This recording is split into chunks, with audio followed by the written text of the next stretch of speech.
ময়মনসিংহের ওনায়ে পার খলিফা বাড়ির জামে মসজিদে বছরের পর বছর মিম্বার মেহরাবে দিনের খেদমত করে আসছিলেন নীরব ও দায়িত্বশীল একজন মানুষ, মাওলানা রফিকুল ইসলাম। কিন্তু 28 সেপ্টেম্বর মাগরিবের নামাজের পর ঘটে এক হৃদয় বিদারক ঘটনা। বৈধ কোনো কারণ, অভিযোগ বা তদন্ত ছাড়াই তাকে মসজিদ থেকে জোরপূর্বক অব্যাহতি দেওয়া হয়।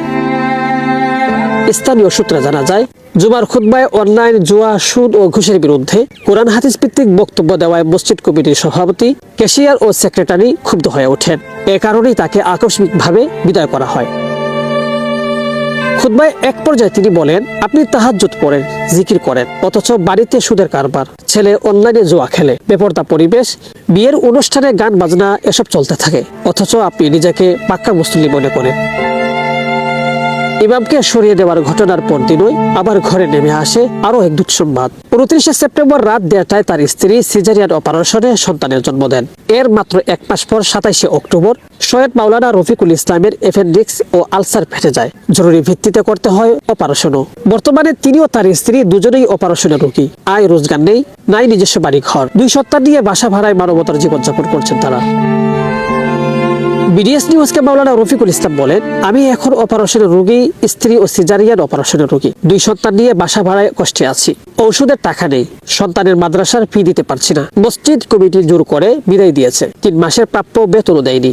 আমি সর্বপ্রথম ধন্যবাদ জানাই বিডিএস নিউজকে যে আমার অবস্থান আপনাদের মাঝে তুলে ধরার জন্য। তো আমার নাম হচ্ছে মোহাম্মদ রফিক আল ইসলাম। আমি ময়মনসিংহ সদর উপজেলা চুরখাই ওনাইরপাড় খলিফা বাড়ি জামি মসজিদের সাবেক ইমাম ও খতিব। তো আপনারা অবশ্যই জানেন যে আমার গত 5 সেপ্টেম্বর জুমার খুতবায় অনলাইন জুয়া, সুদ, ঘুষের বিরুদ্ধে বয়ান করার কারণে মসজিদ কমিটি আমাকে জোরপূর্বক বিদায় করে। তো আমাকে 1 মাস সময় দেওয়ার পরেও তারা 1 মাস সময় তারা তাদের বক্তব্যটা রাখে নাই, তারা তাদের জবানের কথাটা রাখে নাই। আমাকে গত 28 সেপ্টেম্বর জোরপূর্বক মসজিদ থেকে বিদায় করার পর 29 সেপ্টেম্বর আমার স্ত্রী সিজারিয়ান অপারেশনের মাধ্যমে সন্তান জন্ম হয়। এর 1 মাস পার না হতেই আমার অ্যাপেন্ডিক্স এবং আলসার ফুটো হয়ে যায়। আমি ময়মনসিংহ মেডিকেল কলেজ সরকারি হাসপাতালে ভর্তি ছিলাম, চিকিৎসাধীন ছিলাম। অপারেশনের পরে এখন বর্তমানে আমি ভাড়া বাসায় আছি আমার স্ত্রী সন্তানদেরকে নিয়ে, এবং আমরা সংসারে দুজনই হচ্ছে অপারেশনের রোগী। এখন আমি আর্থিক সংকটে মানবতার জীবনযাপনে আছি। নিজের নেই কোনো জমি, নেই কোনো ঘর, বাসা ভাড়া থাকা লাগছে। অবশ্যই আপনারা দেশবাসী যারা আছেন, আপনারা আমার পরিবারের জন্য, ছোট বাচ্চাদের জন্য ছোট একটা ঘরের ব্যবস্থা করবেন, অল্প একটু জায়গার ব্যবস্থা করে দিবেন। এটাই আমি আপনাদের কাছে চাই। আমি সকলের কাছে আজীবন দোয়া করবো, যারা আমার পাশে এগিয়ে আসবেন তাদের জন্য আমি মৃত্যুর আগ পর্যন্ত আজীবন দোয়া করে যাবো, যে বোন যে ভাই আমার পাশে এগিয়ে আসবেন। আসসালামু আলাইকুম ওয়া রাহমাতুল্লাহ।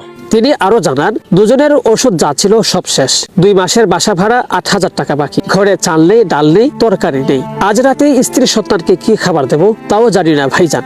কথা বলতে বলতে কান্নায় ভেঙে পড়েন এই অসহায় ইমাম। এখন তার একটাই আশা, মানবিকতার খাতিরে কেউ পাশে দাঁড়াবে। এটা শুধু আর্থিক সহায়তা নয়, একজন আলেম ও তার অসহায় পরিবারকে বাঁচানোর প্রয়াস। সমাজের সৎ ও দয়ালু মানুষ এগিয়ে এলে তাদের ঘরে আবার আলো ফিরতে পারে। শেখ সাদি, বিডিএস নিউজ।